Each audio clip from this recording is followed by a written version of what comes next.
Magandang araw, Bayang Pilipinas. So, nasa kalsada kami nagkakarga. Yan. Oh, wash out, mga idol daw, sabi Cherwell. So, ayan, kahit walang kasiguraduhan ng ating bayan ay maghahanap buhay pa rin tayo. So, ayan, tuloy-tuloy yung negosyo namin. Yan, kahit medyo malungkot kasi mahina. 1/4 sa mga empleyado namin naka-day off dahil mahina.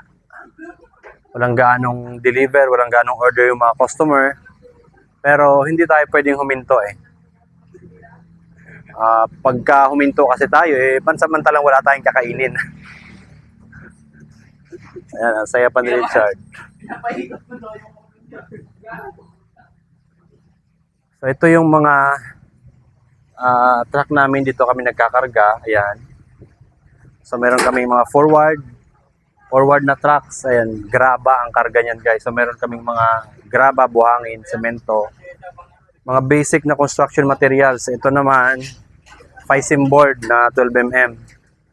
So itong isang truck, violet, naghihintay rin itong makargahan.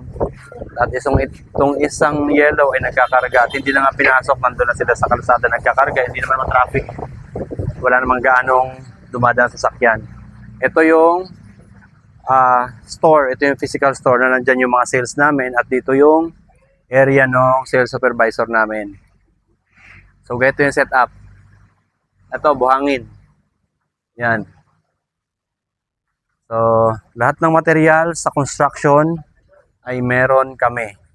Hardware materials, electrical, plumbing, name it. Lahat po meron tayo. So, dahil mahina nga ngayon, ganun talaga siguro, pati kasi yung construction, medyo ramdam namin, hindi rin sila gaanong nagsisigalaw.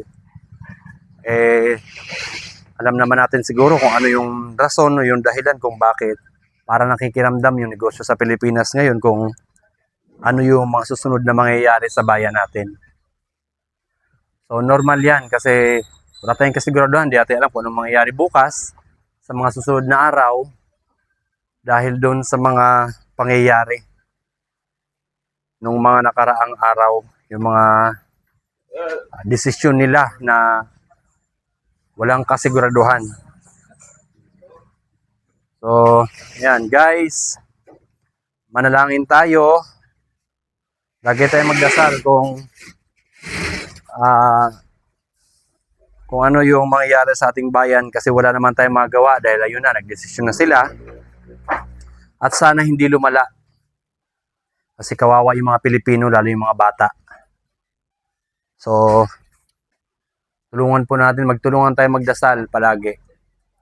Kasi kami, na mga negosyante, ako matagal na ako negosyante, itong mga panahon na to, February, March, ito yung kasagsagan na dapat malakas yung construction. Pero ngayon, isipin mo, nagpa-dig up kami ng mga tao.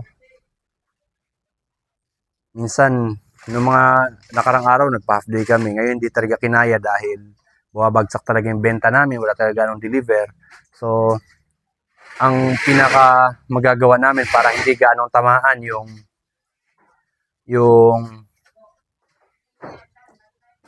yung finances namin, dahil magpapasahod kami kapag kahit walang deliver, kapag hindi kami gumawa ng paraan. So wala, nagpa-day off kami ng tao kahit kawawa naman din yung mga tao na walang pasok sa mga araw na yon. Wala tayong ibang option kung hindi kailangan gumawa ng mga desisyon na maaagapan yung posibleng pagkalugi rin ng mga negosyo namin.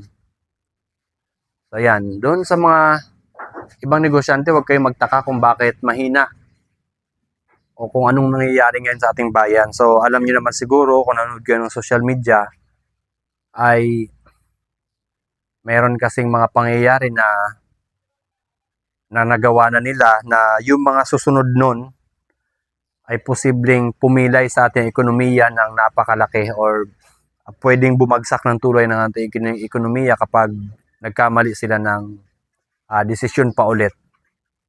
o yung mga resulta ng mga desisyon nila pwedeng mag-suffer ng ekonomiya natin. So, nagpapakiramdaman ngayon guys.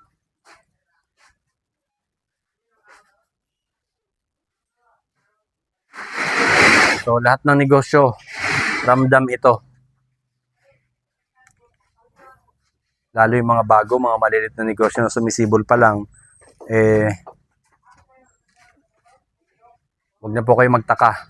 Kasi kahit kami, ito, nakaugnat na itong negosyo, to 14 years na itong MFR, pero ramdam namin na tinatamaan kami dahil dun sa mga pangyayari sa ating bayan ngayon. So, yun lang. God bless sa inyong lahat. Magandang araw, Bayang Pilipinas.